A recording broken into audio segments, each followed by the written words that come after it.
This news is sponsored by On Desi Site, Marketplace in your hand.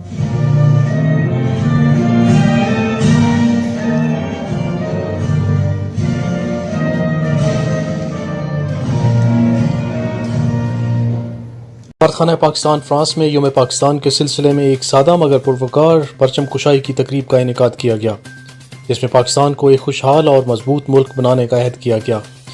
پرچم کشائی کی اس پروکار تقریب میں پاکستانی کمیونٹی کے اراکین، سفارتخانہ کے افسران اور اہل خانہ اور صحافیوں کی بڑی تعداد نے شرکت کی۔ اس موقع پر صدر اور وزیر اعظم پاکستان کے پیغامات بھی پڑھ کر سنائے گئے۔ جناب معین الحق سفیر پاکستان نے اپنے خطاب میں کہا کہ ڈاکٹر علامہ محمد اقبال نے جنوبی ایشیا کے مسلمانوں کے لیے ایک علیحدہ ملک کا نظریہ پیش کیا۔ اس نظریے کو عملی جامہ پہنانے کے لیے قائد اعظم محمد علی جناح نے اپنی انتھک کوششیں کیں اور انہی کوششوں کی وجہ سے بالآخر برصغیر کے مسلمان پاکستان کی شکل میں ایک آزاد ریاست بنانے میں کامیاب ہوئے۔ سفیر پاکستان نے پاکستانی کمیونٹی کا فرانس میں پاکستان کے مثبت پہلوؤں کو اجاگر کرنے میں ان کے تعمیری کردار پر ان کا شکریہ ادا کیا۔ انہوں نے پاکستانی کمیونٹی سے مطالبہ کیا کہ وہ حکومتی پالیسیوں اور اقدامات کو فروغ دیتے ہوئے بیرونی سرمایہ کاری اور تجارت کو اپنی طرف متوجہ کریں اور پاکستان کی سماجی اور اقتصادی ترقی میں حصہ لیں۔